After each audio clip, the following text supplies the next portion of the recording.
we've gone on a little bit of a road trip as we're in Kutztown now, visiting with former Warwick Warrior Riley Dern, now plays with the Kutztown Golden Bears. All right, we're back here on Let's Talk, and joining me face-to-face for our first meeting ever. This is the first time we've ever had a conversation. Jim Cantafio, the coach. Thanks for giving us some time. When you've had success in the program that we've had for a number of years, everybody wants a piece of Mannheim Central.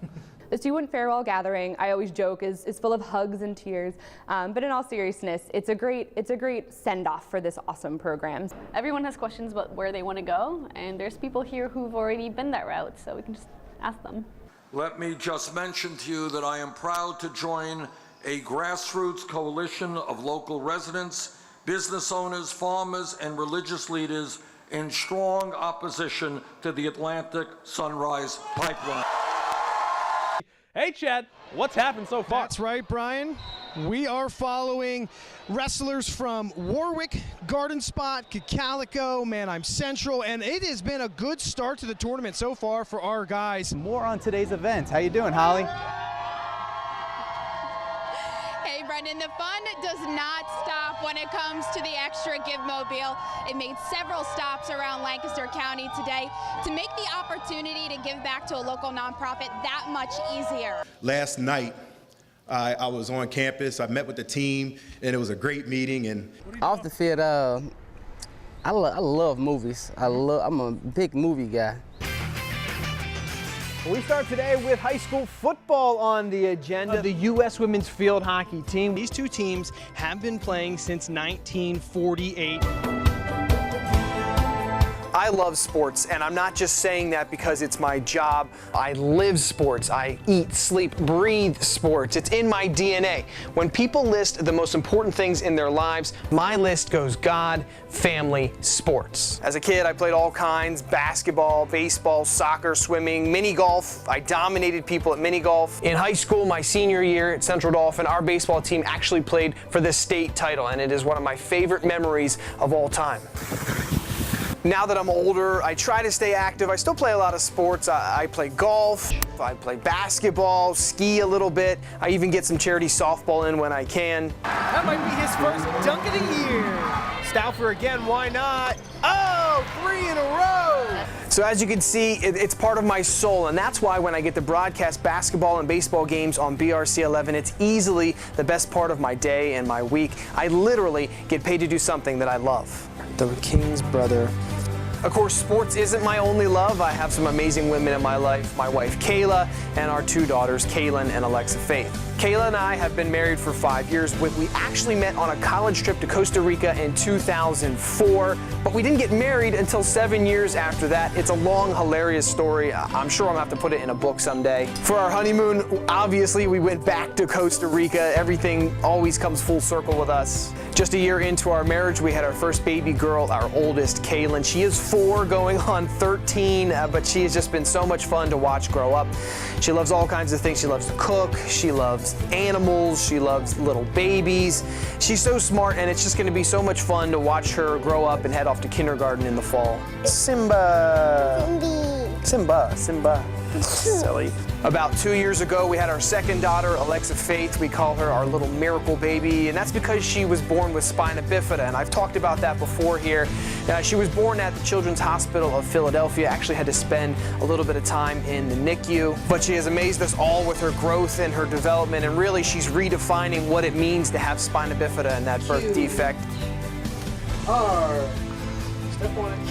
K for Kaylin. K for Kaylin. She's just amazing us as she continues to grow. Overall, we lead a really blessed life, and I couldn't be happier that the direction it's heading in. My kids are happy and healthy. We love living in northern Lancaster County, and I get to cover sports every day with a smile on my face. So thank you for letting me entertain and inform you for the past 9 years, and I can't wait to see what 2017 has in store. Our coverage of the 2015 U.S. Women's Open continues here at the prestigious Lancaster Country Club. The 4 days of competition will test the best female golfers in the world on every single shot they take. I'm joined by Lidditz native and local amateur golfer Allison Weaver, and we're going to take you on a unique first-hand look at exactly what these golfers will be facing. Allison, thanks for joining us. Yeah, I'm happy to be here. Let's start with one of the most difficult holes on the entire course, the par 3 12th hole. It may look short at 169 yards to the pin, but looks can be deceiving. I think this is a very intimidating hole. You have bunkers in the back, you have water in the front. There's a creek that runs in front of the green. So if you actually hit the green, you can kind of see the false front of the green. If you hit anywhere in the center and have any kind of backspin on your ball rolls right off and it can go in the water. They keep that short enough in the front there that they make sure that it rolls back. Par would be a good score. So golfers will pay special attention to the water in the front of this green, but if their tee shot sails long, they'll have a whole new set of challenges ahead of them, starting with the 4 large bunkers on the backside of the green. It's extremely tough. You have to get it out of the bunker, and not only get it out of the bunker, you have to get it the right speed to get to the hole but not go in the water. Are you really sweating this shot if you're in the tournament? Yeah. It's not the most pleasant place to be. So let's assume the players avoid the sand trap at all costs but end up leaving themselves a long putt for birdie. They'll still have to deal with incredibly fast and sloped greens, which doesn't lend itself to shooting a low score. I think they're going to make them as fast as they possibly can. They're going to make it very hard for the players on a green like this to, stay below the hole. And I think anything above this hole, it's going to be a very treacherous putt. And I think they're going to make them extremely quick to make players have to hit the ball in a certain area. You heard it here first from our local golf expert. Hole number 12, birdies will be hard to come by. Par is the goal, but absolute craziness is sure to ensue. So mark it down and stop on by when you get to the course. Reporting from the Lancaster Country Club, Chad Landers, News 11 Sports. New this year, Warwick School District introduced a unified track team which invites students of all abilities to participate. Ready, set, go! It looks like your typical track and field practice. There's lots of running, throwing, nice, and jumping. Better, yes. But there's much more behind this team than just athletics. You're looking at Warwick High School's first ever unified track team. Unified track is for kids who have disabilities and also kids who don't, and then they come together and unify, and then they play together and get to know each other, and it's a good atmosphere for both sets of individuals.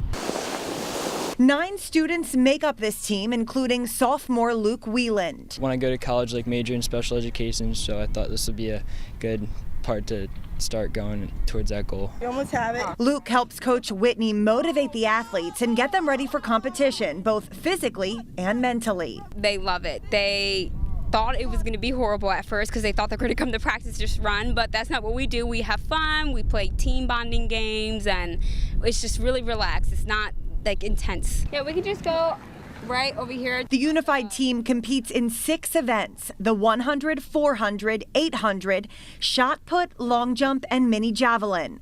Luke says it's so inspiring to see the athletes do something they never thought they could do. It's really eye-opening, and it's funny whenever they say that they can't do something and then they try it and then they do it better than they thought they could. Their smile on their faces are just really cool to see. Our first meet was amazing just to see them run, and some of them won their heat, and they're just like, I never knew I could do that, and I'm like, that's so awesome. So it's just the best experience. Every day is fun. There's no boring. We always try to have fun at every meet. It's not about winning, it's just enjoying it.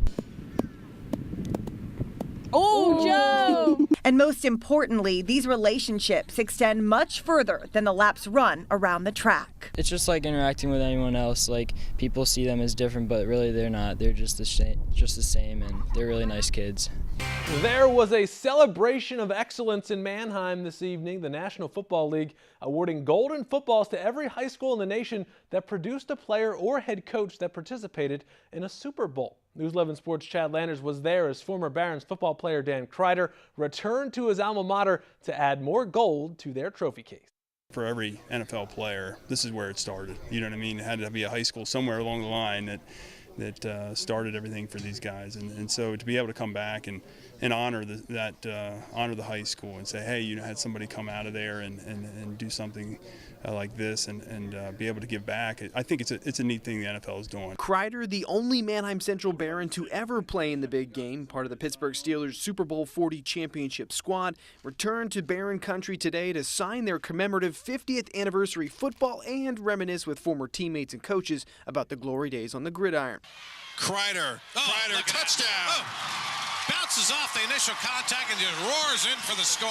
Second score of the night for Dan Kreider. I always say, hey, high school football for me truly was some of the funnest football I played. But of course, winning the Lombardi Trophy and earning a Super Bowl championship ring creates its own set of memories. It's hard to put into words that feeling of realizing, like, wow, everything that we've strived to do, we just did. And you realize the journey that you had gone through with these other guys in the locker room, and then to be able to succeed the way we did.